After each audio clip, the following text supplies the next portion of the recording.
Un mes después de la boda de mi hija, la fotógrafa me llamó y me susurró: «Señor, noté algo terrible en las fotos.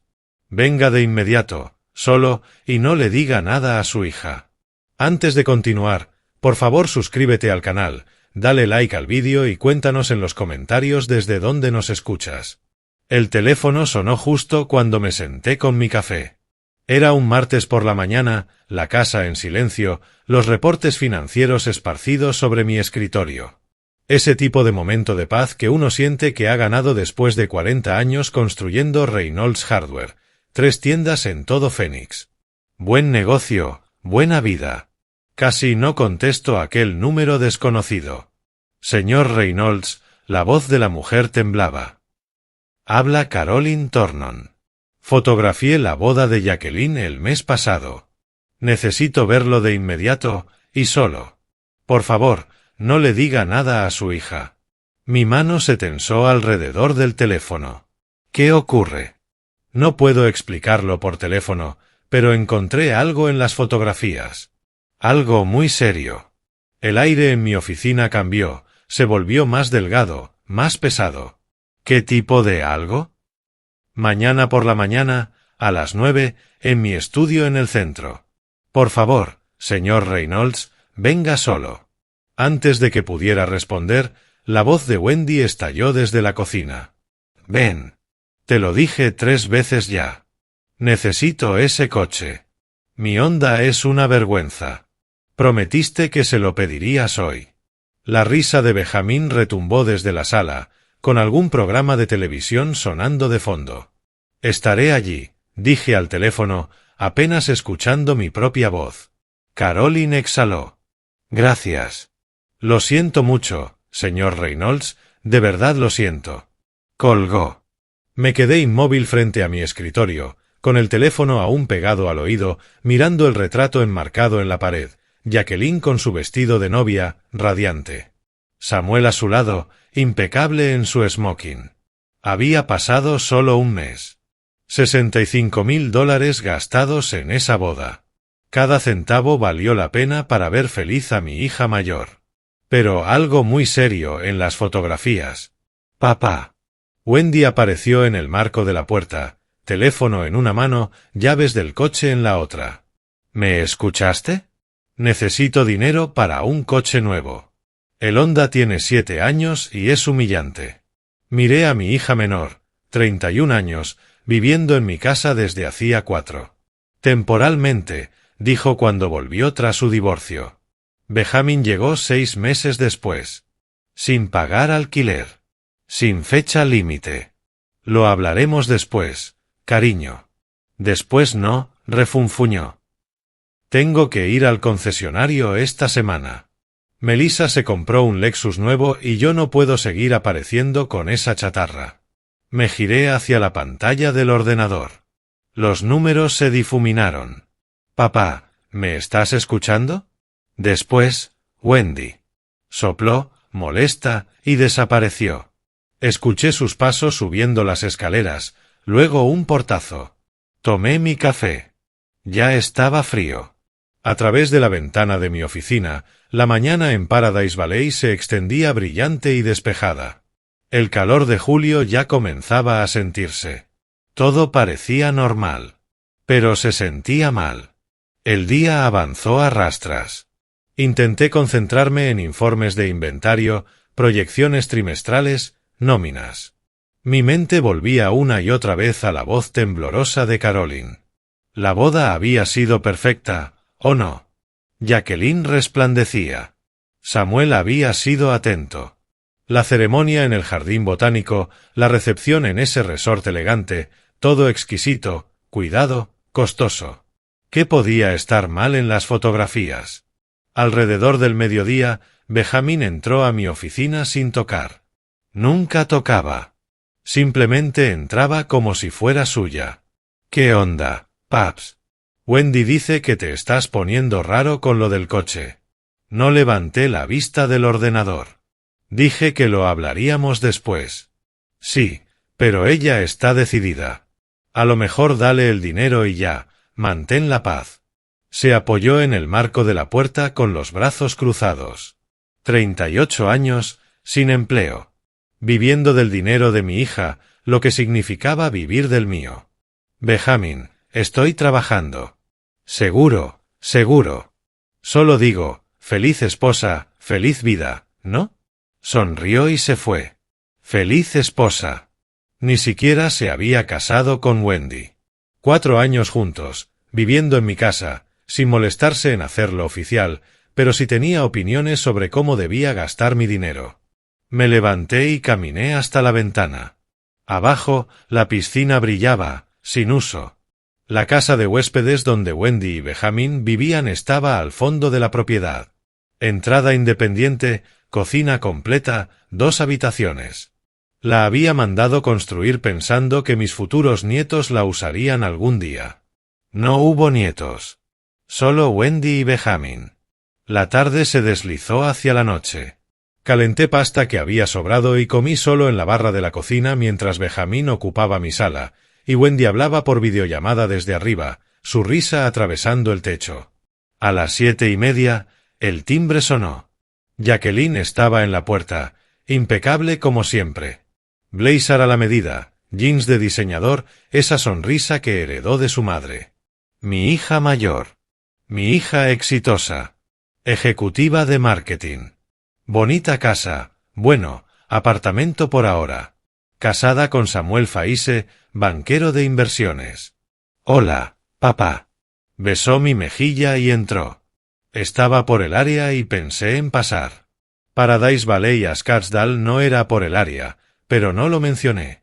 Se acomodó en el sofá, cruzó las piernas y miró alrededor como evaluando la decoración. ¿Cómo estás? Te ves cansado. Día largo. Asuntos del negocio. Tomó una foto enmarcada de la mesa lateral, ella y Wendy de niñas. La observó y la dejó ligeramente fuera de lugar. Samuel y yo hemos estado buscando casa. Encontramos un lugar increíble en Scottsdale. 4 habitaciones, piscina, vista a las montañas, perfecto. Me senté frente a ella. Esperé. La cosa es que tenemos que movernos rápido. El mercado está competitivo. Necesitamos ayuda con el pago inicial. Sonrió con calidez. 40.000. Lo dijo como si pidiera prestada mi camioneta. 40.000, repetí. Algo dentro de mi pecho se tensó. Esa sensación hueca de antes creció. ¿Hay algún problema? Preguntó, con un filo casi imperceptible en la voz. Papá, tenemos que actuar rápido. Pensé que querrías ayudarnos a empezar nuestra vida juntos como debe ser. La miré. De verdad la miré. La ropa de diseñador, las uñas impecables, esa calidez ensayada que no alcanzaba sus ojos. Déjame pensarlo, cariño. Su sonrisa se desajustó un segundo. Solo un segundo. Piénsalo, papá. Esto es importante. Samuel y yo. Necesito revisar algunas cosas primero. Ella se levantó de golpe. Bien, pero no tardes demasiado. No podemos perder esa casa. Tomó su bolso, volvió a besar mi mejilla, esta vez más fría. Te quiero, papá. Llámame pronto. Observé su Mercedes alejarse mientras yo permanecía en la puerta. $40.000, mencionados como si ya hubiera aceptado. Como si mi dinero fuera suyo por derecho. La risa de Benjamin resonó desde la sala, con jugadas deportivas repitiéndose en mi propio televisor, su botella de cerveza sudando sobre mi mesa de centro. Volví a entrar, pero algo había cambiado. La casa se sentía distinta. O quizá era yo, que al fin empezaba a verla con claridad. En la mesa del pasillo estaba mi teléfono, donde lo había dejado. El número de Caroline aún en el registro. Mañana por la mañana, su estudio. Fuera lo que fuese que había encontrado en esas fotos de la boda, presentía que explicaría esa sensación hueca que seguía expandiéndose en mi pecho. Tomé el teléfono y miré el último mensaje de Jacqueline. Gracias por entender lo de la casa, papá. Te quiero. Yo no había aceptado nada, pero ella lo había dado por hecho. Todos lo daban por hecho. Salí de la casa antes de que Wendy despertara. No quería preguntas. No quería a Benjamin preguntando a dónde iba con esa mirada suya, como si todo lo que hacía necesitara su aprobación dentro de mi propia casa. El trayecto hasta el centro de Phoenix tomó 25 minutos. Tráfico típico de martes por la mañana, la autopista 51 hacia el sur y luego las calles internas hasta el estudio de Caroline. Un almacén remodelado en el distrito artístico, su nombre grabado en una placa de bronce junto a la puerta. Mis manos iban firmes en el volante, pero mi mente repetía una y otra vez su voz por teléfono. Algo muy serio. Aparqué frente al edificio y me quedé un momento dentro de la camioneta. Fuera lo que fuera que hubiera en ese estudio, lo que fuera que Caroline había descubierto, explicaría la ligereza con la que Jacqueline había pedido $40,000. Explicaría esa sensación hueca que llevaba arrastrando desde la boda. Lo sabía. No quería saber cómo. El estudio olía a café y tinta de impresora. Fotografías profesionales cubrían las paredes. Bodas, familias, retratos corporativos. Caroline me recibió en la puerta, más joven de lo que recordaba del día de la boda. 40 y tantos, quizá. Manos nerviosas, ojos arrepentidos. Señor Reynolds, gracias por venir. Cerró la puerta con llave tras de mí. Tengo todo preparado en la sala de edición. La seguí a través del espacio tipo galería hasta una habitación más pequeña dominada por un monitor enorme y equipo informático. Portafolios de bodas apilados en estantes. Una ventana daba a un callejón, la luz de la mañana filtrándose por un vidrio lleno de polvo. ¿Puedo ofrecerle café, agua? Estoy bien. No estaba bien. Por favor, muéstremelo. Ella asintió y se sentó frente a la computadora. Yo permanecí de pie detrás de su silla. Señor Reynolds, dijo con voz baja, estuve a punto de no llamarlo. Lo pensé durante días. Pero si yo estuviera en su lugar, querría saberlo. Entienda que yo no estaba buscando esto. Mi garganta se tensó. Muéstramelo. Sus dedos se deslizaron por el teclado. La pantalla se llenó con imágenes de la boda de Jacqueline. La ceremonia. Mi hija caminando hacia el altar. Samuel esperándola. Invitados sonriendo. Todo hermoso, todo perfecto. Estas son las fotos estándar, susurró Caroline. Lo que usted vio en la boda, lo que vio todo el mundo. Hizo clic en otra carpeta. 2 horas antes de la ceremonia, yo estaba en el restaurante de la recepción, probando la exposición, calibrando el equipo. Hay una terraza que da al patio. Otro clic. Yo estaba disparando a través de una ventana, ajustando la luz. La imagen apareció. Mis manos se aferraron al respaldo de la silla. Samuel, mi yerno, con el smoking aún sin abotonar del todo, pegado a una mujer pelirroja que no era mi hija. Besándola. Sus manos en su cabello. Los brazos de ella rodeando su cuello. No era un abrazo amistoso, ni un saludo a una vieja amiga. Era íntimo. Posesivo. Familiar. ¿Cuánto tiempo antes de la ceremonia? Mi voz sonó lejana. ¿Estás segura de la hora? 2 horas antes. Aquí está la metadata, fecha, hora, coordenadas GPS. Abrió una pantalla técnica llena de números, marcas de tiempo, datos de ubicación. Yo estaba en el restaurante temprano, probando la luz a través de una ventana. Capté esto por accidente, pero es real. Y hay varias tomas. Pasó a la siguiente imagen. Diferentes ángulos, misma escena. Samuel y la mujer pelirroja enlazados. En una de las fotos, la mano de la mujer era claramente visible, la mano izquierda apoyada en el pecho de Samuel.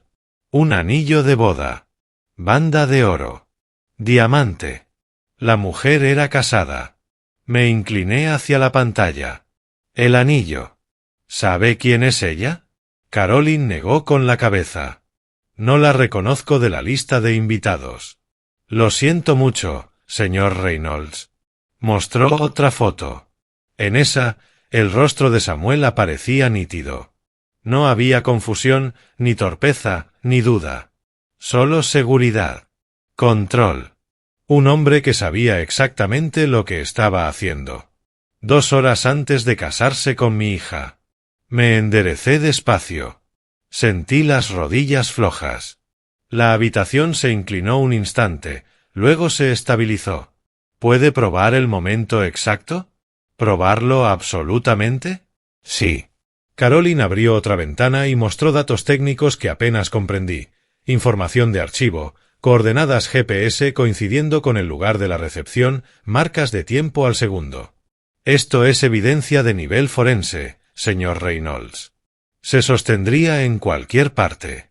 Abrió un cajón y sacó una pequeña memoria USB. Aquí está todo. Las fotos, la metadata, la documentación técnica. Hice copias. Me la ofreció. No sé qué hará con esta información, pero creo que debe tenerla. Tomé la memoria y cerré el puño alrededor de ella. No se disculpe, dije. Hizo lo correcto. El camino de vuelta a Paradise Valley pasó como un borrón. Sujeté el volante con fuerza, miraba el asfalto, pero mi mente estaba en otro sitio.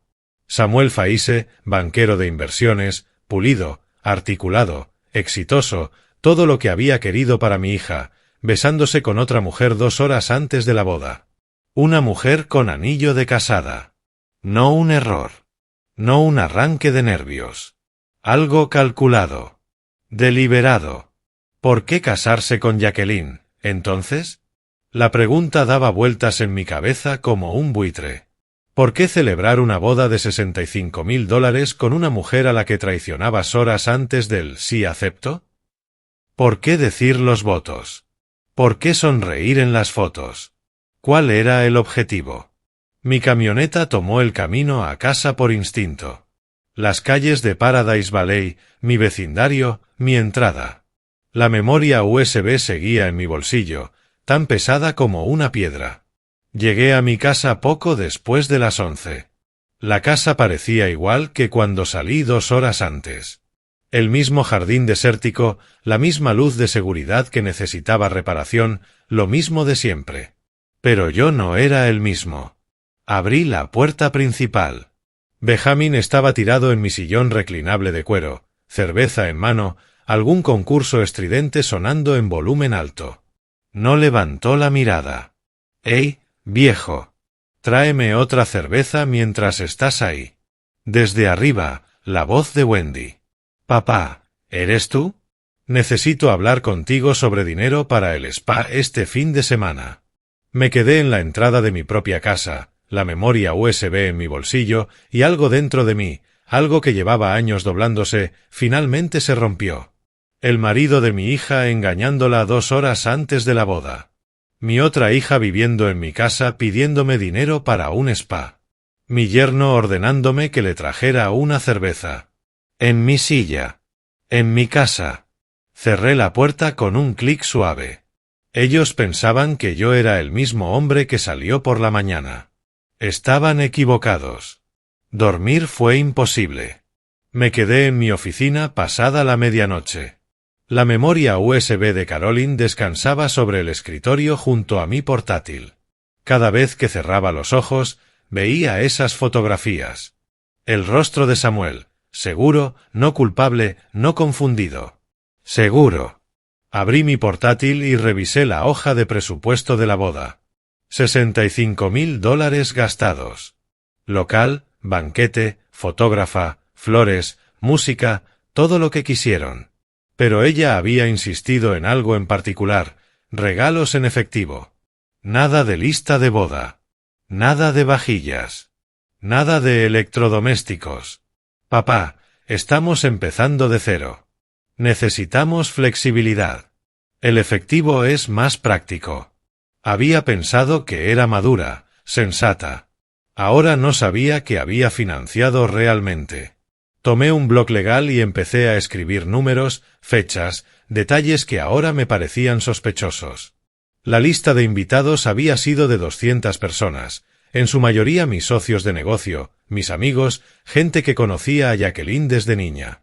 Recordé la mesa de regalos desbordada. Jacqueline había contratado a alguien específicamente para recoger los sobres, contarlos, catalogarlos. $45,000 en efectivo y cheques. Ella me había dicho el total la semana después de la boda, riéndose de su buena suerte. Samuel y yo estamos tan bendecidos, papá. Todos fueron muy generosos. Apunté esa cantidad y la rodeé con un círculo. Entonces recordé algo más. Mi socio, Marcus Chen, le había entregado un cheque directamente a Samuel durante la recepción. Bienvenido a la familia, hijo. Empieza tu vida como debe ser. Yo había estado allí. $15,000. Marcus era rico y generoso con la gente a la que respetaba. Samuel guardó el cheque en el bolsillo y sonrió. Gracias, señor. No lo olvidaremos. $60,000 obtenidos de una sola boda para una pareja que se suponía que estaba empezando desde cero. ¿Por qué casarse con Jacqueline, entonces? Miré esa pregunta escrita en mi blog legal. Si Samuel tenía otra mujer, una mujer con anillo de casada, ¿por qué realizar una ceremonia de $65,000? ¿Por qué sonreír en esas fotos? ¿Por qué pronunciar esos votos? A menos que los votos no importaran. A menos que lo que importara fuera el dinero. Mi estómago se revolvió. La noche avanzó lentamente. Preparé café alrededor de las 3 de la madrugada y me quedé de pie frente a la ventana de la cocina, observando las colinas oscuras del desierto. En algún lugar de Scottsdale, Jacqueline dormía junto al hombre que la había traicionado horas antes de su boda. O tal vez lo sabía. Tal vez no le importaba. Ese pensamiento era peor. A las 7 me duché y me vestí, ropa de trabajo informal, pantalones caqui, camisa tipo polo. Salí de la casa antes de que Wendy se levantara. No quería preguntas. No quería ver a Benjamín tirado en mi sofá. El banco abría a las 9. Conduje hasta la sucursal del centro de Phoenix donde hacía mis operaciones comerciales. Territorio profesional. Terreno seguro. La gerente, Patricia Williams, me recibió en su oficina. Llevábamos 15 años trabajando juntos. Señor Reynolds, ¿qué lo trae por aquí esta mañana? Quería verificar un cheque que emití. Regalo de boda para mi hija. $20,000. Quiero asegurarme de que se procesó correctamente. Patricia lo buscó en su computadora. Veamos, sí, aquí está. Cuenta conjunta de Samuel y Jacqueline Faise. El cheque se procesó sin problemas. ¿Cuenta conjunta? Pregunté con naturalidad. ¿Cuándo la abrieron? Patricia revisó la pantalla. Parece que hace 2 meses. 10 de mayo. 2 meses antes de la boda. No años antes. No cuando se comprometieron. 2 meses. Debieron acelerar la planificación, comenté, manteniendo el tono ligero. ¿Los jóvenes de hoy? Patricia sonrió. Todo sucede rápido. La agradecí y me fui. En mi camioneta me quedé sentado con el motor encendido. 10 de mayo. Habían abierto una cuenta conjunta específicamente para recibir el dinero de la boda. Lo planearon. Lo coordinaron. No era romance. Era logística. Regresé a casa entre el tráfico de media mañana, con la mente girando. La casa parecía tranquila cuando entré al garaje. El viejo Camry de Benjamin estaba allí, ese que se negaba a mantener y para el cual siempre pedía dinero. Entré por la puerta del garaje hacia la cocina. Planeaba ir directo a mi oficina. Pero entonces escuché la voz de Wendy desde arriba. Sí, papá está sospechoso últimamente. Su voz bajaba desde el segundo piso, demasiado alta, como siempre que hablaba por teléfono. No sé, está diferente. Pero no te preocupes, hermanita. Ben y yo podemos estirar esto otros 6 meses sin problema. Para entonces, él cederá y nos comprará ese condominio solo para quitarnos de encima. Me quedé congelado en el pasillo. La voz de Jacqueline salió del altavoz del teléfono. Wendy lo tenía en volumen máximo, riéndose. Perfecto. Me quedan 2 meses más de fingir que soy la esposa perfecta. Luego presento la demanda. La mitad de los regalos son legalmente míos en Arizona. Samuel ya aceptó el reparto 60-40. Los 45.000 más fáciles de mi vida. Mi mano buscó la pared para sostenerme. Wendy se echó a reír. Y la noviecita de Sam ni siquiera sabe del plan. Esto es perfecto. Papá está tan ocupado sintiéndose orgulloso de tu matrimonio que no ve nada. Manténlo distraído. Jacqueline respondió. Hazle creer que necesitas algo grande. Así, cuando yo le pida el dinero para la casa, no parecerá exagerado en comparación. Ya estoy en eso, dijo Wendy. Le pedí un coche nuevo ayer.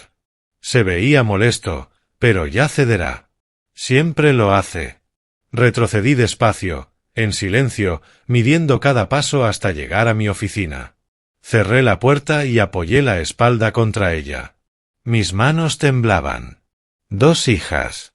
Las 2 mintiéndome. Las 2 usándome. Una planeando divorciarse para robar el dinero de la boda. La otra viviendo gratis en mi casa, estirando el tiempo hasta que yo la comprara para que se fuera. Fingir ser la esposa perfecta. Los 45.000 más fáciles de mi vida. Casi lo permití. Casi le había escrito a Jacqueline ese cheque de $40.000 para su nuevo hogar. Casi. Me senté frente al computador y escribí, abogado de bienes raíces, Phoenix, Arizona. El nombre de Robert Mackenzie apareció tercero en los resultados. 25 años de experiencia en derecho inmobiliario, fideicomisos familiares, protección de activos. Su oficina tenía un espacio disponible para la mañana siguiente, a las 9. Agendé la cita. Luego me recosté en mi silla y miré hacia mi puerta cerrada. Afuera, Wendy probablemente seguía al teléfono. Benjamin probablemente seguía plantado en mi sofá. Ambos cómodos. Ambos confiados. No tenían idea de lo que venía. Yo tampoco, no exactamente. Pero mañana empezaría a averiguarlo. Mañana dejaría de ser una billetera con pulso. La oficina de Mackenzie estaba en un edificio de cristal en el centro, piso 23. Llegué 10 minutos antes y los pasé en el estacionamiento organizando mi carpeta por última vez. Presupuesto de la boda. La memoria USB de Caroline. Mis notas de la noche anterior. 3 páginas con cronologías, citas, cantidades, evidencia. El trayecto en ascensor pareció más largo de lo que era. Yo había tomado decisiones de negocios durante 40 años, negociado contratos con proveedores, manejado disputas laborales, superado recesiones. Esto no debería sentirse distinto, pero lo era. Era mi familia. Mis hijas. Las puertas se abrieron. No, no mi familia. No ya. Ellas habían tomado esa decisión cuando me convirtieron en una transacción. La recepción era profesional, escritorio de vidrio, sillas de cuero, arte abstracto que no entendía, pero sabía que era costoso. Una mujer levantó la vista de su computadora. Señor Reynolds, el señor Mackenzie lo espera. Su oficina tenía ventanales de piso a techo con vista a Phoenix, un escritorio de caoba, una pared llena de libros de derecho, diplomas y certificaciones enmarcados. Robert Mackenzie se levantó al verme entrar, 50 y tantos, canas en las sienes, apretón de manos firme. Señor Reynolds, tome asiento. ¿Le ofrezco un café? Sí, negro. Sirvió desde una cafetera en la credenza, me entregó una taza de cerámica y se acomodó detrás de su escritorio. Revisé su formulario inicial. Menciona problemas de propiedad y asuntos familiares. Cuénteme qué está pasando. Comience donde tenga más sentido. Coloqué mi carpeta de Manila sobre su escritorio y la abrí con método. Hace un mes pagué la boda de mi hija. $65.000. Hace 3 días, la fotógrafa me mostró fotos de mi yerno con otra mujer 2 horas antes de la ceremonia. Ayer descubrí el plan de mi hija. El matrimonio fue una estafa para recolectar los regalos en efectivo y repartirlos. El bolígrafo de Mackenzie se detuvo sobre su bloc legal. Cuando dice plan, ¿tiene evidencia de que tanto su hija como su esposo tenían intención de divorciarse desde el principio? Escuché a mi hija menor hablando por teléfono con su hermana. Cito, 2 meses más y presento el divorcio. La mitad de los regalos son legalmente míos. Samuel ya aceptó el reparto 60-40. Esas fueron exactamente sus palabras. Deslicé la memoria USB por el escritorio. Las fotos del engaño están ahí. Metadata incluida, marcas de tiempo, coordenadas GPS, todo. Mackenzie insertó la memoria en su computadora y revisó los archivos. Su expresión no cambió, pero su mandíbula se tensó ligeramente. ¿Y su hija menor, Wendy? Lleva viviendo en mi casa 4 años. Su novio con ella. Sin renta, sin contrato, pidiendo dinero constantemente. Saqué mis notas escritas a mano. La llamada de ayer. Ella le dijo a Jacqueline que podían estirar esto otros 6 meses hasta que yo les comprara un condominio. Mackenzie tomó notas, rodeó ciertos detalles, subrayó 4 años y sin contrato. Señor Reynolds, en Arizona la ley de propiedad es muy clara. Su casa es su propiedad. Si no existe un contrato de alquiler por escrito, y usted ha indicado que no lo hay, tiene derecho a iniciar un proceso de desalojo. El plazo estándar es de 30 días después de la notificación escrita. Y mi hija menor, su novio, han vivido allí 4 años sin pagar alquiler. ¿Pueden pelear esto? No con éxito. Sin contrato son, esencialmente, huéspedes que han excedido su estadía. La ley de Arizona protege al propietario. El aviso de 30 días es una cortesía, no una negociación. Algo se aflojó en mi pecho. Una cortesía, no una negociación. Mackenzie tomó un libro grueso de su estantería, Código de Propiedad de Arizona. Lo abrió en una sección marcada con una pestaña y lo giró hacia mí. Me incliné y escaneé el texto legal, requisitos de tenencia residencial, periodos de aviso, procedimientos de desalojo. Es sencillo, dijo Mackenzie. Redactamos una notificación formal. Usted la entrega en persona o por correo certificado. Tienen 30 días para desalojar. Si se niegan, presentamos la solicitud ante el tribunal para su remoción. Dado que no hay contrato de alquiler, los jueces resuelven rápido estos casos. ¿Y lo demás? Levanté la vista del libro. Mis activos, mi negocio. No quiero que reciban nada cuando yo muera. Me lo han dejado claro, solo soy un recurso para ellas. Mackenzie cerró el código. Ahí es donde un fideicomiso irrevocable se vuelve útil. Transferimos sus activos, casa, intereses empresariales, ahorros, a un fideicomiso administrado por un fiduciario profesional. Usted mantiene el control durante su vida, pero después la distribución sigue sus instrucciones. Es mucho más difícil de impugnar que un testamento simple. ¿Más difícil de impugnar? Prácticamente imposible si se estructura correctamente. Un testamento puede ser disputado. Pueden alegar influencia indebida, incapacidad mental, cualquier cosa. Un fideicomiso irrevocable, ejecutado mientras usted está claramente competente y actuando libremente, eso es un estándar legal completamente distinto. Me recosté en la silla. ¿Cuándo podemos empezar? Mackenzie sonrió ligeramente. La primera emoción real que mostró. Hoy. Necesitaré que firme un acuerdo de contratación. Mis honorarios por este trabajo, notificaciones de desalojo, revisión de testamento y creación completa del fideicomiso, serán $8.500. Solo el fideicomiso suele costar $6.000, pero dada la naturaleza conectada de su situación puedo ofrecerle una tarifa conjunta de $8.500. Yo había gastado $65.000 en una boda falsa, otros $45.000 recolectados por mi hija y su esposo cómplice, y decenas de miles más durante 4 años manteniendo a Wendy y a Benjamin.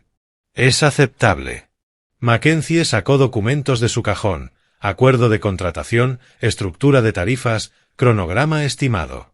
Tendremos las notificaciones de desalojo listas para la mañana del viernes. Usted las entregará este fin de semana.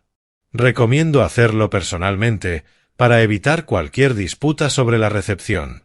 Después de entregarlas, empieza el plazo de 30 días. Deben irse antes de esa fecha o enfrentarán un proceso de remoción legal. ¿Y el fideicomiso? Entre 2 y 3 semanas para la transferencia completa de activos. Trabajaré directamente con sus instituciones financieras.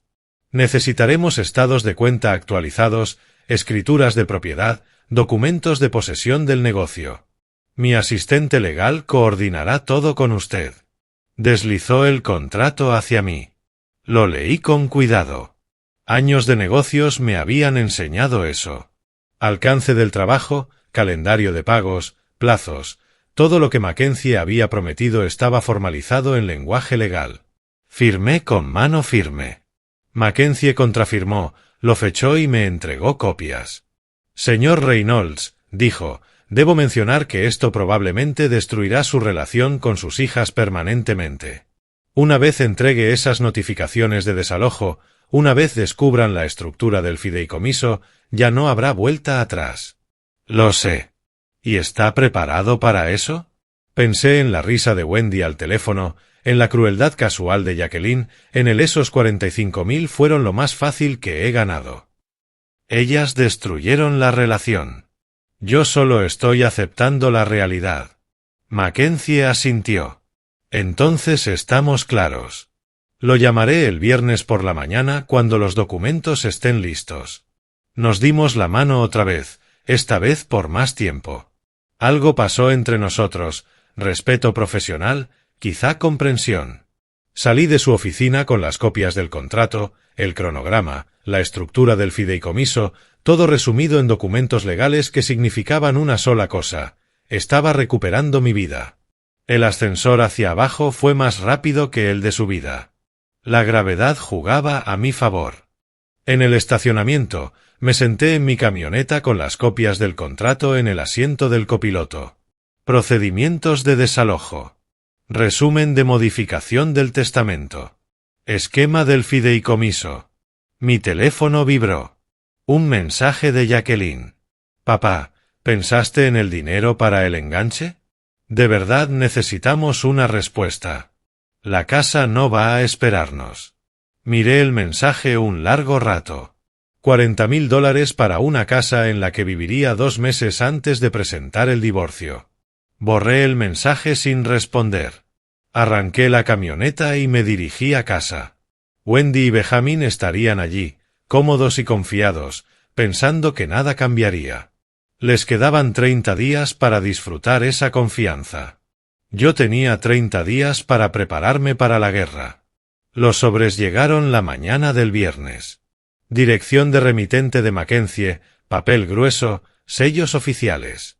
Los puse en mi escritorio y los observé durante gran parte del día.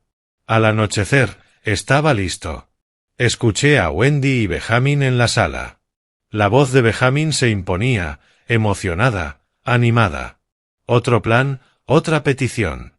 Tomé los sobres y caminé por el pasillo. Estaban en el sofá, cómodos. Benjamin gesticulando, Wendy asintiendo. Mi televisión, mi sofá, mi sala. Las cervecerías artesanales están en auge, decía Benjamin. El mercado de Phoenix es perfecto. Necesitaríamos unos 30.000 para empezar. Tu papá vería ganancias en un año. Fácil. Wendy se rió.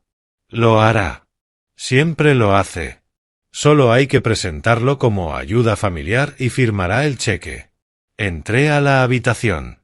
Levantaron la mirada, sonriendo, sin esperar nada.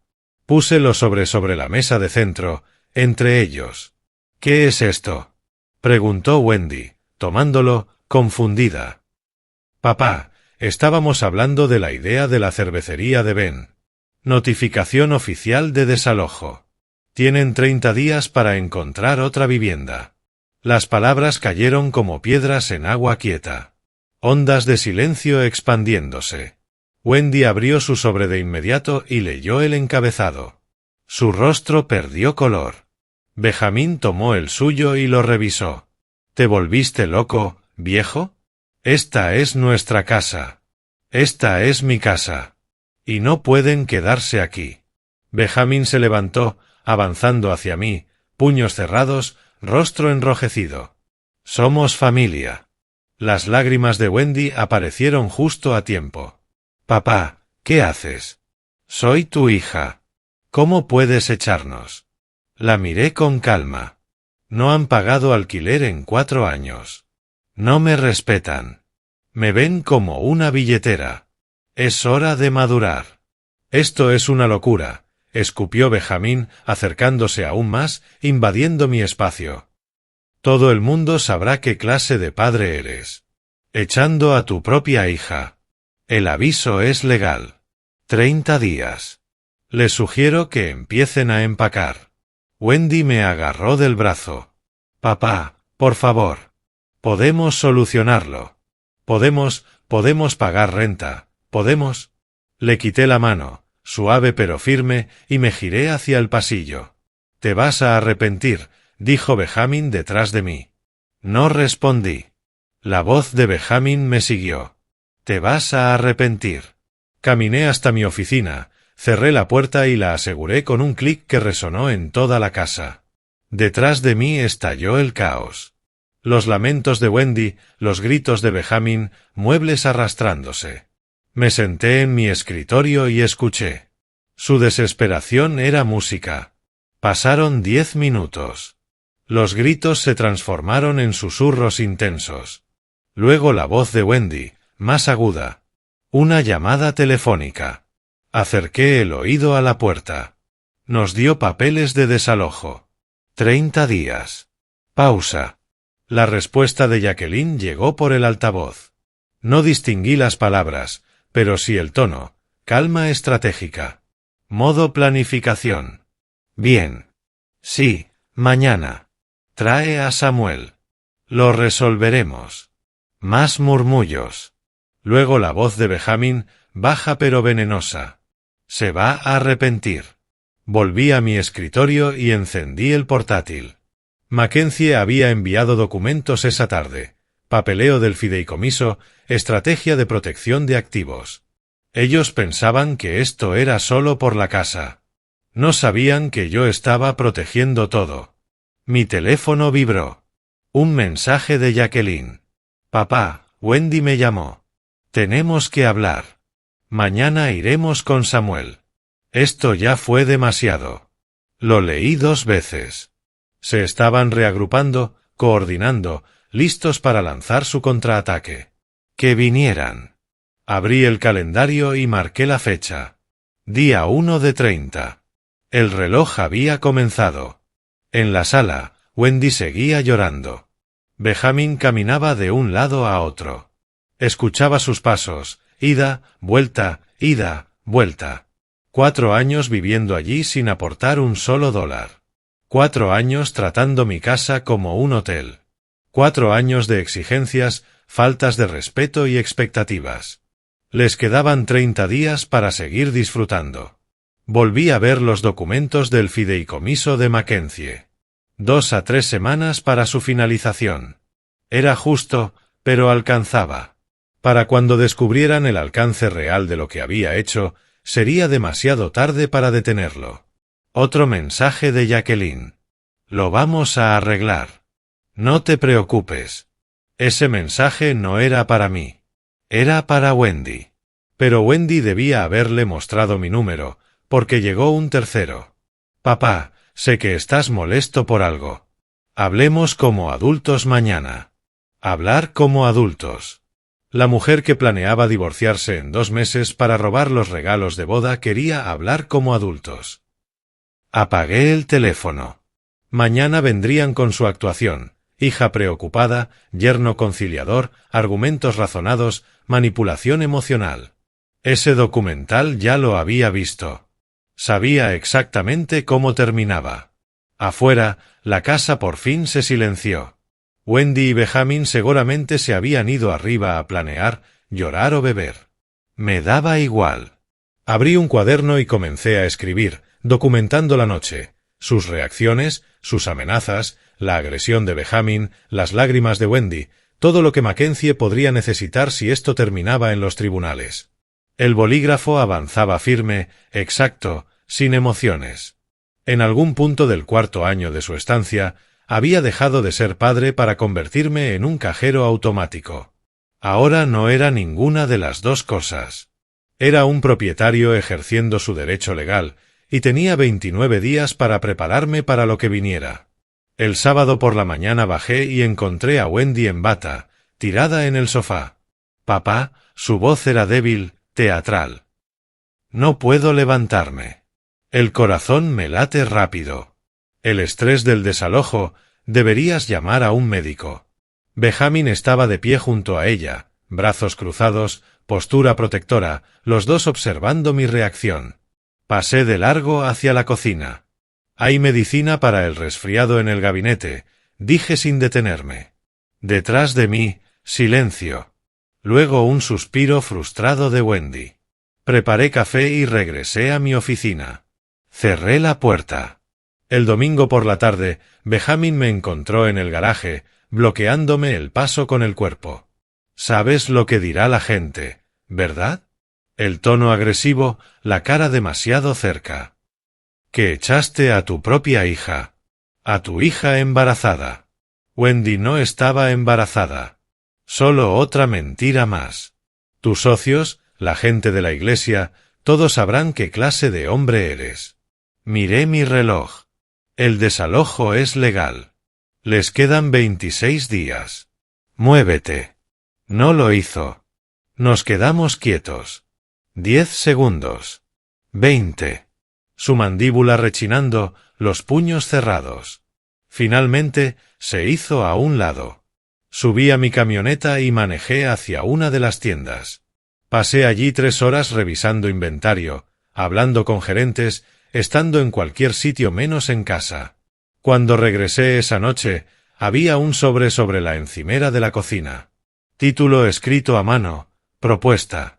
Lo abrí. Letra de Benjamin. Lista detallada. Oportunidad de inversión, sociedad cervecera artesanal. Capital requerido, $50,000. Términos. Wendy y Benjamin permanecen en la residencia. Pago simbólico de alquiler, 500 al mes. Reembolso de la inversión en 5 años. 50,000. Habían subido 20,000 desde lo que Benjamin mencionó el viernes.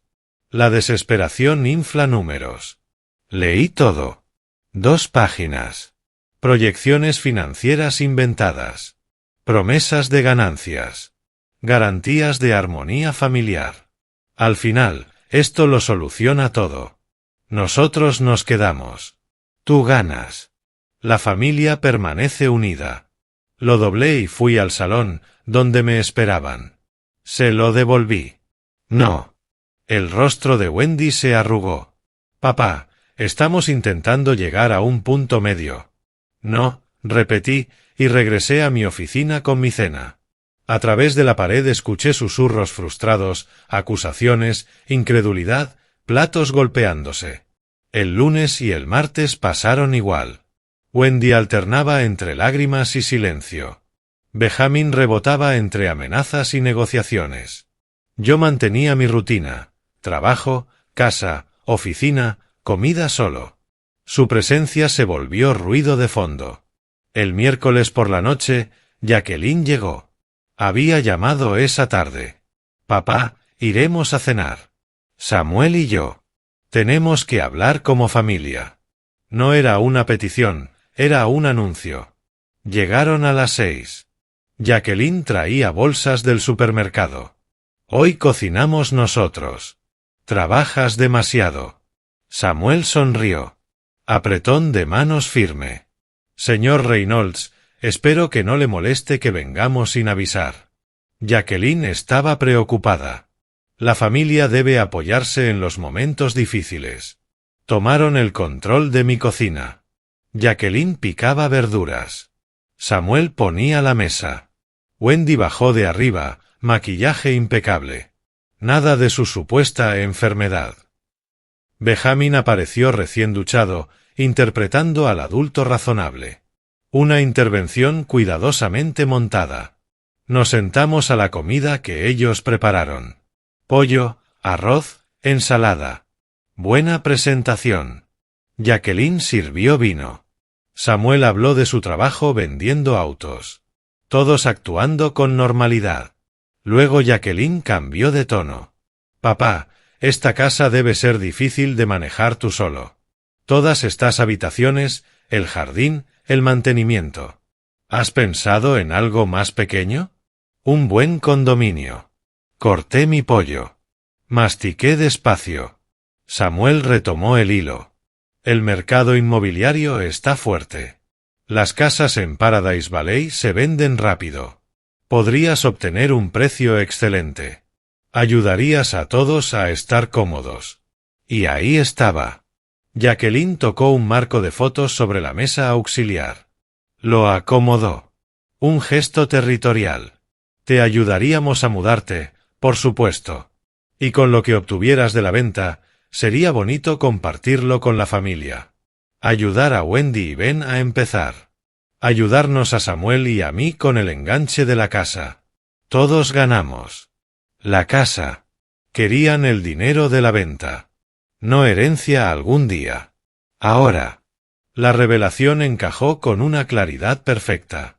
Papá, continuó Jacqueline, solo digo que estás envejeciendo. ¿No sería más fácil algo manejable, menos responsabilidad? Dejé el tenedor y los miré uno por uno. Jacqueline, Samuel, Wendy, Benjamin. 4 rostros. 4 máscaras. Una sola agenda. No voy a vender mi casa. Jacqueline soltó una risa suave, aunque con un filo escondido. Papá, nadie te está presionando. Solo estamos preocupados por ti. Me puse de pie. Gracias por su preocupación. Estoy bien. Buenas noches. El sonido de mi silla arrastrándose, mis pasos hacia la oficina, la puerta cerrándose detrás de mí. Silencio sorprendido primero, luego susurros urgentes. Tomé mi teléfono y marqué el número personal de Mackenzie. Necesito verlo esta noche. Es urgente. Estaré en la oficina en 30 minutos. Esperé hasta escuchar sus autos marcharse, el Mercedes de Jacqueline, seguido del Camry de Benjamin, coordinando, planeando su siguiente movimiento. Tomé mis llaves y conduje hacia el centro. La oficina de Mackenzie estaba iluminada, la ventana del piso 23 brillaba. Me recibió en el vestíbulo. Están coordinando una estrategia para quedarse con mis bienes, le dije mientras subíamos en el ascensor. El desalojo activó algo. Ahora quieren que venda la casa y repartir las ganancias.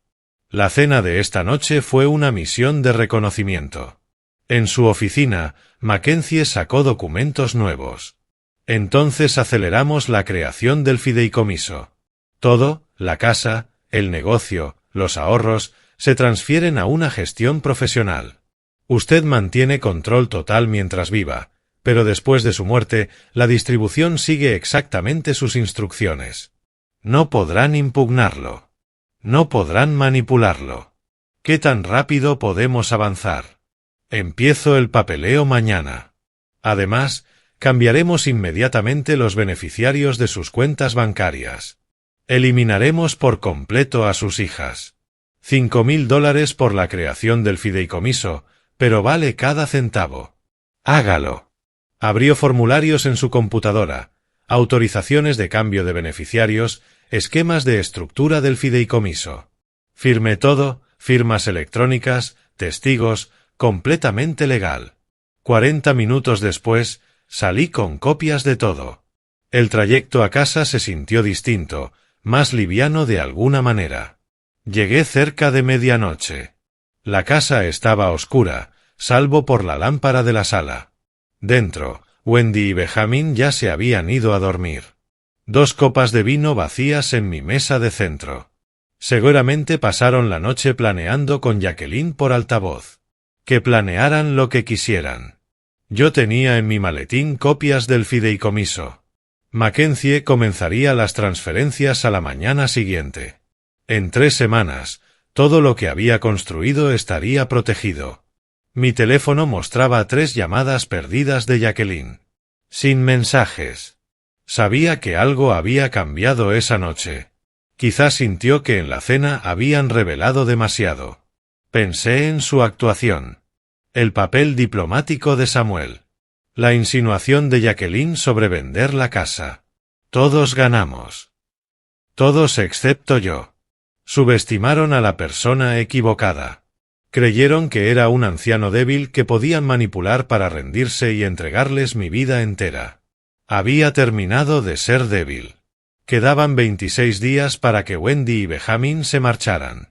3 semanas para que el fideicomiso estuviera finalizado. Ese era su plazo para seguir pensando que tenían algún tipo de poder. Ese era mi plazo para asegurarme de que nunca más volvieran a manipularme. Habían pasado 2 semanas desde que entregué el aviso de desalojo. Quedaban 15 días. Esa noche preparé yo mismo la mesa del comedor. 5 puestos.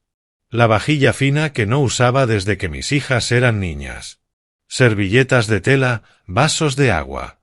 En mi lugar, coloqué una carpeta manila boca abajo. Dentro había 8 fotografías impresas. Samuel y una mujer pelirroja. Sellos de tiempo. Ubicación geográfica. 2 horas antes de su boda con mi hija. Había invitado a todos, ambas hijas, ambos yernos. Una cena familiar, dije. Llegaron por separado, Jacqueline y Samuel primero, 15 minutos antes. Escuché sus voces en la sala, murmullos con Wendy y Benjamin, coordinando, planeando su enfoque. Los llamé a la mesa. La tensión fue inmediata. Se sentaron, intercambiaron miradas, esperaron. Serví pollo asado con verduras. Una cena simple. Esto no iba de hospitalidad. Comimos en silencio casi 10 minutos. Tenedores raspando platos. Vasos levantándose. Normalidad forzada. Entonces Jacqueline habló. Papá, todos hemos estado conversando.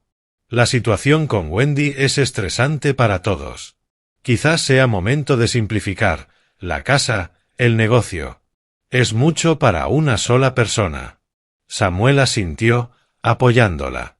Señor Reynolds, nadie dice que no pueda con ello. Solo queremos ayudar. Si vendiera en este momento, con el mercado como está, podríamos ayudarlo a organizarlo todo. Facilitarle la vida. Wendy se inclinó hacia adelante, con voz suave. Papá, estamos preocupados por ti aquí solo. ¿No sería mejor un buen condominio? Menos mantenimiento, menos estrés. Dejé mi tenedor, tomé la carpeta manila. Antes de continuar, hay algo que deben ver. Jacqueline la tomó, desconfiada. ¿Qué es esto? Di un sorbo a mi agua. Fotografías de tu boda. Especialmente interesantes son las imágenes donde Samuel aparece con una mujer pelirroja 2 horas antes de la ceremonia, en la terraza del restaurante. El rostro de Samuel se desmoronó. Eso no es lo que parece. Jacqueline abrió la carpeta. Observé cómo sus ojos recorrían la primera imagen. Luego la segunda. Su expresión se endureció como piedra. ¿De dónde sacaste esto? Ignoré la pregunta. También escuché una conversación telefónica entre tú y Wendy. Cito, 2 meses más y presento el divorcio. La mitad de los regalos son legalmente míos. Samuel ya acordó el reparto 60-40. Esas fueron tus palabras exactas, Jacqueline. Wendy se llevó la mano a la boca. Benjamin se incorporó a medias. Nos espiabas. No tenías derecho. Levanté la mano, palma abierta. Silencio. Benjamin volvió a sentarse. He creado un fideicomiso irrevocable. Mi casa, mi negocio, mis ahorros, ahora están protegidos. Tras mi muerte, recibirán únicamente lo que exige la ley de Arizona. Ni un centavo más. La voz de Jacqueline subió un tono. No puedes hacer esto. Somos tu familia. Me levanté. Empujé la silla hacia atrás, coloqué la servilleta junto al plato. Wendy y Benjamin tienen 15 días para encontrar vivienda. Esta conversación ha terminado. Papá, Jacqueline también se puso de pie. Estás destruyendo esta familia. ¿Por qué? ¿Por unas fotos? ¿Un malentendido? Me detuve en la entrada del comedor, sin girarme. No estoy destruyendo nada. Estoy protegiendo lo que construí de personas que me vieron como un recurso, no como un padre. Caminé por el pasillo hacia mi oficina. Cerré la puerta. La aseguré. Detrás de mí estallaron las voces. Jacqueline gritando. Samuel defendiendo. Wendy llorando. Benjamín maldiciendo. Me senté frente al escritorio y abrí el portátil. Nuevo correo de Mackenzie, enviado hacía 1 hora. Documentos del fideicomiso listos para firma final. ¿Puede venir mañana por la mañana? Escribí. 9 a.m. En el comedor, la discusión continuaba. Jacqueline exigiendo que saliera. Benjamín amenazando con derribar la puerta. Amenaza vacía. Los sollozos de Wendy atravesaban el pasillo. Podían discutir toda la noche. No cambiaría nada. Las fotos estaban sobre la mesa. La verdad había sido dicha.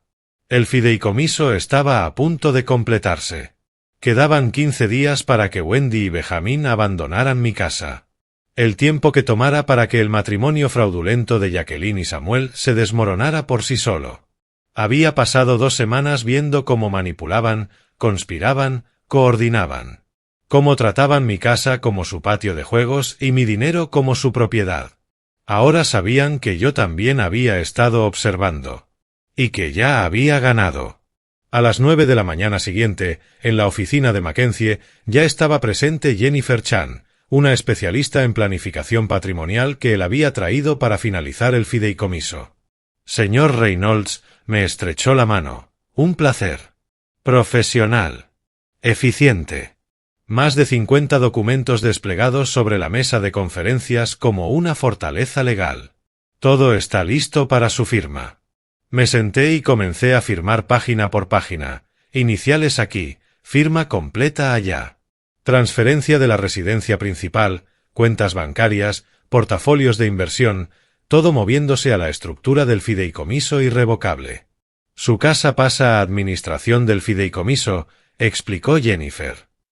Tras su muerte, la distribución sigue estas instrucciones. El mínimo legal para la familia inmediata, el resto para las organizaciones benéficas que seleccionó. ¿Y mis hijas no pueden impugnarlo? Pueden intentarlo, respondió Jennifer con absoluta seguridad. Pero los fideicomisos irrevocables son extremadamente difíciles de invalidar. Sus bienes estarán tan protegidos como legalmente es posible. Firmé la última página. Listo. 40 años de trabajo. Protegidos. Conduje a casa sintiéndome más liviano que en meses. Los siguientes 13 días se convirtieron en una clase magistral de guerra psicológica. Día 2. Encontré mi cafetera hecha añicos en el suelo de la cocina. Benjamín estaba sentado a la mesa, el periódico extendido frente a él. Oh, eso, se encogió de hombros. Se me resbaló esta mañana. Los accidentes pasan. Recogí el vidrio sin decir una palabra. 11 días, murmuré mientras tiraba los pedazos a la basura. Día 4. Escuché a Wendy hablando con la señora Patterson por encima de la cerca trasera. La observé desde la ventana. Wendy se limpiaba los ojos con un pañuelo, gesticulando de manera dramática. Nos está echando sin darnos dónde ir, no sé qué le pasa, decía con un tono lastimero. La señora Patterson parecía incómoda. Seguro tú y tu padre lo resolverán, querida. No sé, ha cambiado. Es como si ya no fuera la misma persona. Me alejé de la ventana. Que representara lo que quisiera frente a los vecinos. No cambiaba nada. Día 7. Jacqueline llegó acompañada de una mujer con portapapeles. Papá, esta es la doctora Morrison, psicóloga. Pensamos que quizá te ayudaría a hablar con alguien. Permanecí de pie, brazos cruzados. Yo no acepté ninguna conversación. La mujer sonrió con profesionalismo. Señor Reynolds, su hija está preocupada por ciertos cambios recientes. Decisiones repentinas, alejarse de la familia, a veces son señales de que... Basta, interrumpí, mirando a Jacqueline. Fuera. Las dos. Ahora. Papá, ella solo intenta ayudar. Si la escuchas un minuto. Esta es mi casa. Te vas. Y se fueron. Día 10. Volví del supermercado y encontré la puerta de mi oficina entreabierta. Yo siempre la dejaba completamente cerrada. En mi escritorio, los documentos del fideicomiso estaban exactamente donde los había dejado. Casi exactamente. La esquina de una página estaba doblada de manera distinta. Alguien los había revisado. Esa tarde, Wendy estuvo más callada que de costumbre. Benjamin la miraba de reojo constantemente. Ya sabían. De verdad sabían. El fideicomiso existía. Y el dinero ya no era suyo. Día 12. Wendy tocó la puerta de mi oficina. Era por la tarde. Benjamin no estaba con ella. Papá, ¿podemos hablar? Solo nosotros. Le indiqué la silla. Se sentó con un pañuelo en la mano, ojos rojos. He estado pensando en todo. Tenías razón sobre Ben, sobre cómo hemos estado viviendo. Él no es una buena influencia para mí. Ahora lo veo. Esperé. He cometido errores horribles. Te pido, te ruego tu perdón. Otra oportunidad. Puedo cambiar. Puedo ser la hija que mereces. La actuación era impecable, voz temblorosa, postura vulnerable, inclinándose hacia adelante. Cada técnica de manipulación que conocía, ensamblada a la perfección. Dejé que el silencio se alargara. La observé. De verdad la observé. Si realmente hubieras comprendido tus errores, Wendy, no habrías venido aquí esperando que tu perdón fuera una transacción. Habrías venido sin pedir nada a cambio. Pero lo que buscas es la casa, el dinero, que cambie mi decisión sobre el fideicomiso. No, yo solo quiero. Quieres que crea que Benjamin te corrompió, que eres una víctima. Pero te escuché hablando con Jacqueline mientras planeaban todo. Estaban riéndose, las dos, sobre cómo manipularme. Su expresión cambió. Las lágrimas se detuvieron. La voz se volvió fría. Bien. Perfecto. ¿Quieres estar solo? Quédate solo. Pero no esperes que nos importe lo que te pase. No me levanté. No reaccioné. 8 días, Wendy. Empieza a empacar. Se dio vuelta y salió. La puerta se cerró de un golpe tan fuerte que hizo vibrar el marco. Desde arriba escuché sus pisadas furiosas. La voz de Benjamin, interrogándola.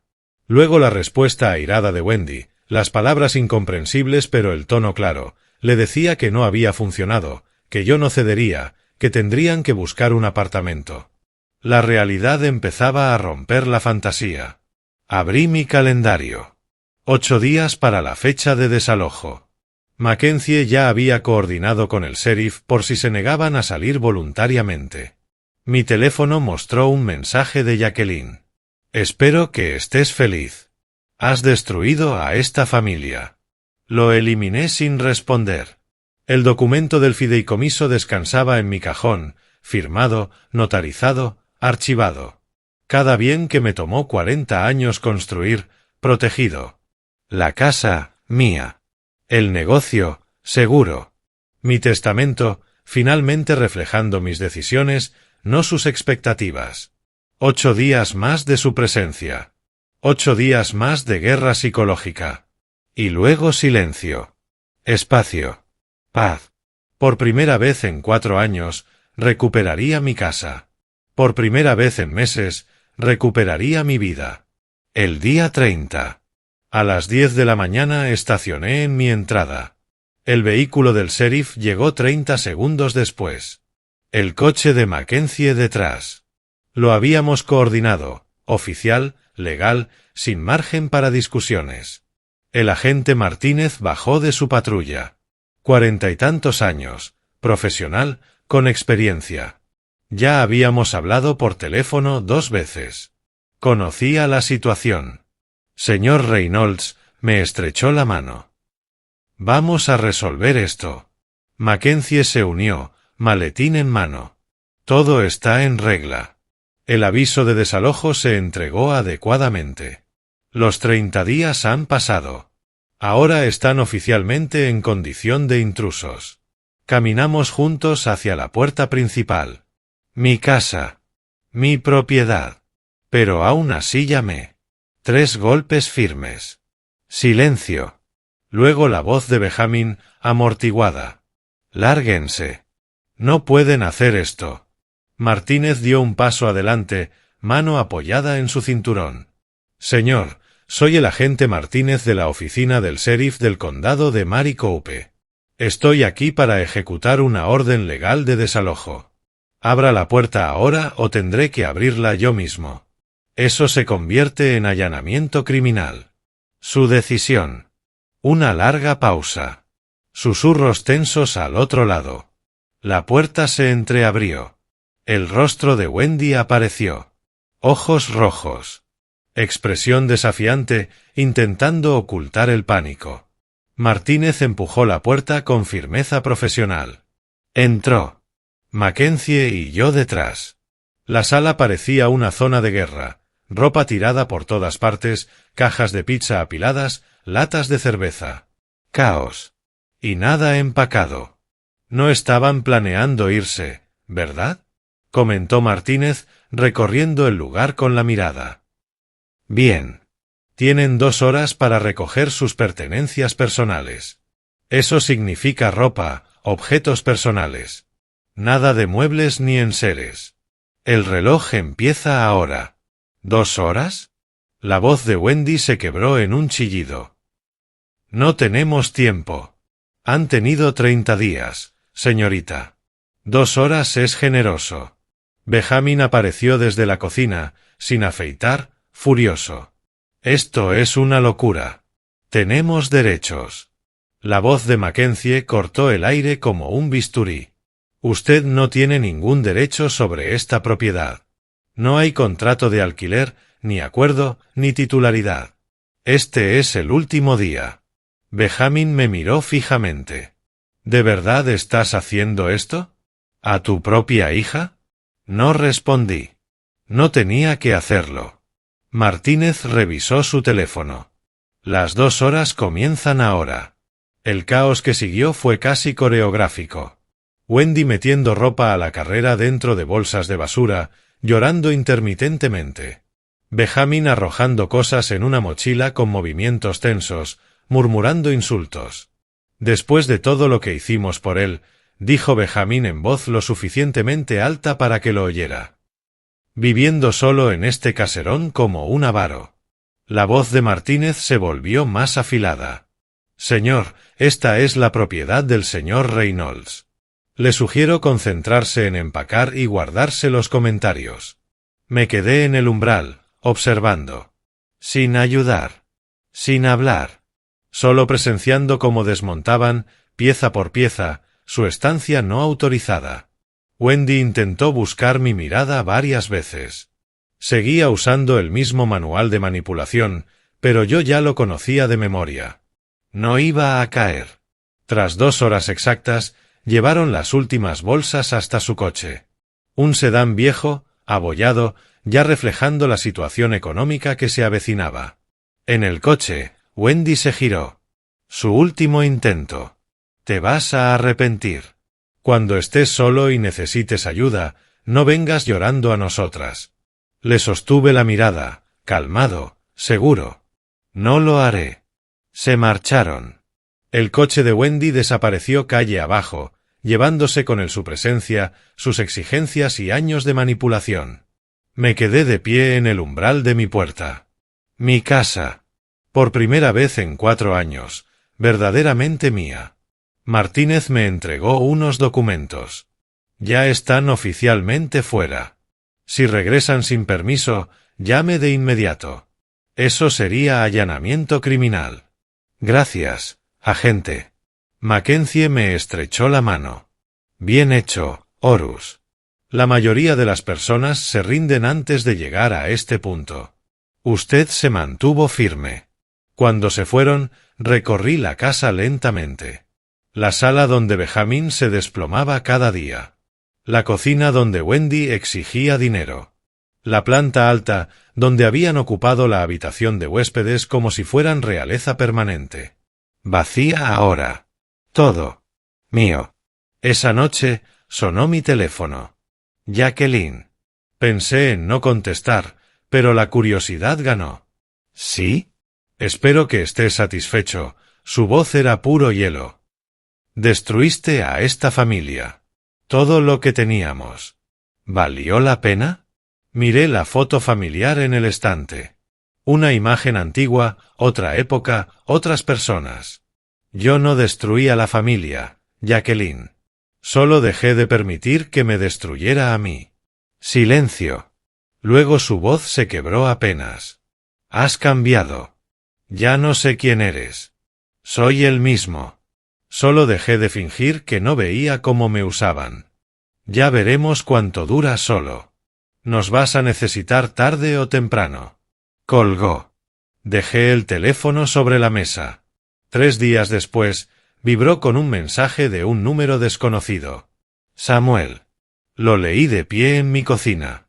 Horus, vi las fotos. Sé que lo sabes. Mira, Jackie también sabía sobre mi relación. Todo el matrimonio fue un acuerdo. Igual nos vamos a divorciar. Solo te pido que no te metas. Puedo compensarte. 10.000 para que todo esto siga tranquilo. Lo leí una vez. Lo borré. Bloqueé el número.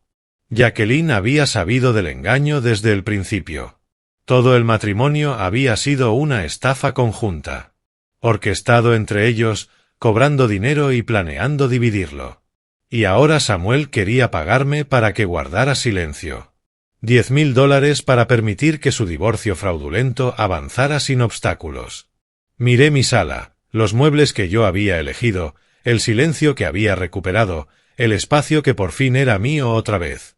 4 años atrás, había abierto mi puerta a Wendy y Benjamin temporalmente.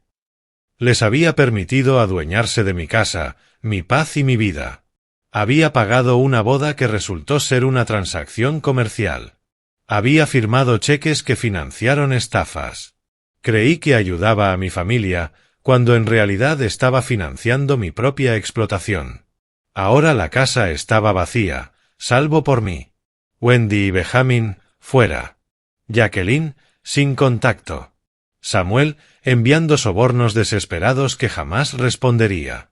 Caminé hacia la ventana. El sol se ponía sobre Paradise Valley, tiñendo el desierto de oro. Mi casa. Mi vida. Mis decisiones. Ellos pensaron que habían ganado cuando se mudaron, cuando manipularon, cuando tramaron. Se equivocaron. Llegó finales de agosto. Me senté en mi terraza con mi café matutino, viendo el sol elevarse sobre Paradise Valley. El aire ya estaba cálido, pero en la ladera corría una brisa que lo hacía soportable. Silencio. Silencio absoluto, interrumpido solo por los pájaros y el murmullo lejano de la ciudad. 3 semanas desde el desalojo. 3 semanas viviendo solo en mi casa. Mi casa real, no un edificio que compartía con inquilinos resentidos que se hacían llamar mis hijos. La cafetera funcionaba. Benjamin había destrozado la anterior en un arrebato pasivo-agresivo. La reemplacé al día siguiente de su partida. Pequeño gesto, pero significativo. Todo funcionaba ahora. El control remoto permanecía donde lo dejaba. Mi sillón en la sala me pertenecía solo a mí. El refrigerador contenía comida que yo compraba y comía a mi ritmo, sin nadie exigiendo que pagara sus compras. Cosas simples. Revolucionarias. Wendy había llamado 2 veces esa semana. Dejé ambas en el buzón de voz y eliminé los mensajes sin escucharlos. Ella y Benjamin habían encontrado un apartamento barato en las afueras. Benjamin trabajaba en algún empleo común. Se las estaban arreglando. Sin mi dinero. Sin mi casa. Bien. Jacqueline llamó una vez también, hacía ya 2 semanas, pidiendo dinero. Necesito ayuda con el pago inicial tras el divorcio. Solo 20.000. Eres mi padre. Respondí con una palabra. No. Y colgué. Sin explicaciones. Sin culpa. Solo un límite. Ella y Samuel se habían divorciado según el plan. El tribunal revisó la situación de los regalos de boda. Ambos perdieron dinero en abogados. Justicia irónica. Estafaron para conseguir efectivo y terminaron gastándolo en litigios para dividir lo que quedaba. El cartero llegó a media mañana. Recogí el correo y lo llevé a la terraza. Un sobre del despacho de Mackenzie. Papel pesado. Lo abrí con mi abrecartas. Documentos finales del fideicomiso. Todo archivado, todo asegurado. Señor Reynolds, comenzaba la carta. Todos los documentos del fideicomiso han sido finalizados y registrados ante el Estado. Sus intereses comerciales han sido transferidos a la administración del fideicomiso. Las instrucciones de distribución están aseguradas. Usted mantiene control total durante su vida y protección absoluta después de ella. La leí 2 veces y luego la dejé a un lado. Completo. Una fortaleza legal construida. Mi patrimonio protegido. Mi vida recuperada. Mi teléfono descansaba sobre la mesa, junto al libro para aprender guitarra que había estado estudiando. El miércoles tendría mi 3ª clase. Siempre había querido tocar. Durante 40 años dije algún día, cuando tenga tiempo. Ahora, tenía tiempo. El viernes pensaba ofrecerme como voluntario en el centro de adultos mayores haciendo reparaciones. Mi experiencia en ferretería era útil para ayudar a personas que realmente lo necesitaban, que lo apreciaban, que no lo exigían como si fuera un derecho. El teléfono sonó. Número desconocido. Casi no contesté, pero lo hice. Habla Horus. Señor Reynolds, la voz de una mujer, familiar. Soy Caroline Tornon, la fotógrafa de la boda de su hija. Espero que no le moleste que llame. He pensado mucho en usted, preguntándome cómo terminó todo. Caroline. La mujer que me había mostrado la verdad. Caroline, no me molesta en absoluto. De hecho, me alegra que llame. Escuché alivio en su voz. No estaba segura de hacerlo. Ese día en mi estudio, mostrándole esas fotos, lo he recordado tantas veces. Espero haber hecho lo correcto. Lo hizo. Sin duda lo hizo. Esas fotos lo cambiaron todo. Me dio la verdad cuando todos los demás me daban mentiras. ¿Y cómo están las cosas ahora, si no le importa que pregunte? Miré el valle, la luz de la mañana, la paz. Las cosas están bien, Caroline. Por primera vez en mucho tiempo, quizá en años, están realmente bien. Me alegra tanto oír eso. Usted merece tranquilidad. Me sorprendí a mí mismo. ¿Le gustaría tomar un café algún día? Me gustaría agradecérselo como corresponde. Y, siendo sincero, sería agradable conversar. Pude escuchar su sonrisa en el teléfono. Me encantaría. ¿La próxima semana? La próxima semana suena perfecto. Cuando colgamos, permanecí un rato en la terraza. Café con Caroline la próxima semana. Clase de guitarra el miércoles. Turno de voluntariado en el centro de adultos mayores el viernes. Revisión del negocio el jueves. Una vida. Una rutina construida alrededor de lo que yo quería, no de lo que otros exigían. Pensé en todo el camino recorrido. La llamada de la fotógrafa que destrozó mis ilusiones. Las pruebas. La conversación que escuché por accidente. Las consultas legales. La notificación de desalojo. La cena familiar donde expuse toda la verdad. Los últimos días de guerra psicológica. El sheriff en mi puerta. Cada paso necesario. Cada límite esencial. Mis hijas creían que había destruido a la familia. Que había elegido la soledad antes que el amor. Estaban equivocadas. Elegí elegirme a mí mismo por encima de su versión del amor, que se parecía demasiado al robo disfrazado de afecto. Elegí la paz antes que la obligación. Elegí la verdad antes que las mentiras cómodas. El sol ascendía, calentando la terraza. Terminé mi café y entré en la casa. La guitarra esperaba. Una vida esperaba. Un futuro construido sobre cimientos honestos, no sobre arenas movedizas manipuladoras. Wendy volvería a llamar. Dejaría que entrara al buzón de voz. Benjamin quizá enviaría un mensaje. Lo eliminaría. Jacqueline podría exigir. Yo rechazaría. Ellos estaban aprendiendo a resolver sus propios problemas. Yo estaba aprendiendo a dejar que lo hicieran. El documento del fideicomiso descansaba en mi escritorio. Cada bien protegido. Cada decisión, mía. Me puse de pie y caminé hasta la barandilla de la terraza. Miré Paradise Valley. Mi hogar. Mi vista. Mi paz. Solo, sí. Pero libre. Y por primera vez en años, tal vez por primera vez en mi vida, eso era exactamente lo que quería. El próximo capítulo me tocaba escribirlo a mí. Café con alguien que no quería nada más que conversar. Música de guitarra hecha para mi propio disfrute. Reparaciones hechas porque yo decidía ayudar, no porque alguien lo exigía. Una vida vivida en mis términos. La justicia no era venganza. Era protección. Eran límites. Era decir no cuando no era la única respuesta sensata. Me salvé a mí mismo. Y eso lo valía todo. Si te gustó esta historia, dale me gusta al vídeo, suscríbete al canal y comparte tu opinión en los comentarios. Para escuchar la siguiente historia, haz clic en la casilla de la izquierda. Gracias por ver.